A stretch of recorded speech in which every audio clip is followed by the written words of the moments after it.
இது அவங்களுடைய ஜாதகங்க. மிதுன லக்னம் விருச்சிக ராசி, மிதுன லக்னம் விருச்சிக ராசி, விசாகம் 4ஆம் பாதம். இப்ப நடந்துட்டு இருக்கிற தசை சனி தசை போகுது. சோ சனி தசையில ராகுவோட புத்தி நெக்ஸ்ட் இயர் மார்ச் வரைக்கும் உங்களுக்கு போயிட்டு இருக்குது. சனி தசையில் ராகு புத்தி.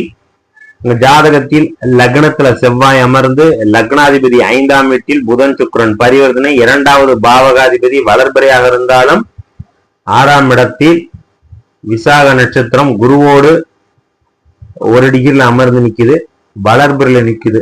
சரியா? சோ என்னதான் இருந்தாலும் கல்வி காரக புதன் பலமா நிக்கிறார். ஆனா லக்னத்துல செவ்வாய் நிற்பது சரி கிடையாது. அது ஒண்ணுதான், அது ஒண்ணு கவனமா இருந்துக்கணும். ஹெல்த் ரிலேட்டடான ப்ராப்ளம் இருந்து கொண்டே இருக்கும், ஸ்கின் அலர்ஜி இருந்து கொண்டே இருக்கும், தலை சம்பந்தமான பிரச்சனைகள், தலை வலிக்கிறது, தலை ஹீட்டா இருக்கிறது, பொடுகு தொல்லை இருக்கிறது, இது போன்ற விஷயங்கள்லாம் கண்டிப்பா இருக்கும். ஓகேங்களா? சரி, இப்ப சனி தசை ராகு புத்தின்னு சொல்லியாச்சு. என்ன படிப்பு அப்படின்னு வரும் பொழுது சனி தசை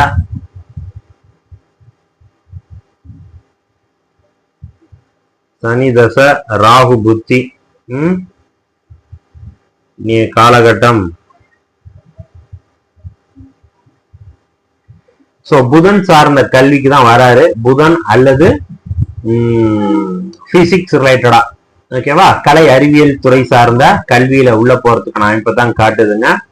ஸோ அதனால பிசிக்ஸ், மேக்ஸ் இவருக்கு நல்லாவே வரும். ஸோ இது சார்ந்த கல்விக்குள்ள போகலாம். ஆனா கல்வியில தடைகள் நிறைய கொடுக்கும், புரிதல்கள் குறைவாக இருக்கும். ஸோ அதனால கவனமாக படிக்கணும். சரிங்களா? ஸோ அந்த அடிப்படையில் நினைக்குது. ஹெல்த் ரிலேட்டடான ப்ராப்ளம் இந்த வருடம் கொஞ்சம் சரியாக குறையும், கண்ட்ரோல்ல இருக்கும். சரியா? மிதுன லக்னம் மிதுன ராசிக்காரர்களுக்கெல்லாம் இந்த வருடம் சிறப்பு. ஸோ லக்னத்துல ஏதேனும் ஒரு பாவகிரகம் இருந்தாலோ அல்லது அந்த மிதுனத்துக்கு 1, 5, 9ஆம் பாவகத்தில் எந்த ஒரு பாவகிரகங்கள் அது சார்ந்த தொடர்பு தசாபுத்தி எல்லாம் போனிச்சுன்னா அதனுடைய காரக ஆதிபத்தியங்கள்லாம் நன்மை தரணுங்கிற அடிப்படையில இந்த பலன் சொல்லுது. ஸோ அதனால லக்னத்துல செவ்வாய் இருப்பது உடல் ஆரோக்கியம் பழுது, ஏதேனும் ஒரு குறை அப்படிங்கறத சொல்லலாம். வயிறு சம்பந்தமான பிரச்சனைகள் இருக்கணும், இதெல்லாம் சொல்லிட்டே போலாம். அதெல்லாம் இப்ப கண்ட்ரோலா இருக்கும், சரியா போகும். சரிங்களா? ரைட். படிப்புன்னு வரும் பொழுது இது போன்ற ஆர்ட்ஸ் அண்ட் சயின்ஸ் போது அது முக்கியமா இந்த கணினி சார்ந்த துறை, கணினி சார்ந்த அமைப்புக்குள்ள போகலாம், சயின்ஸ் ரிலேட்டடான கல்விக்கு போகலாம். இதெல்லாம் நல்லா இருக்கு. நன்றி.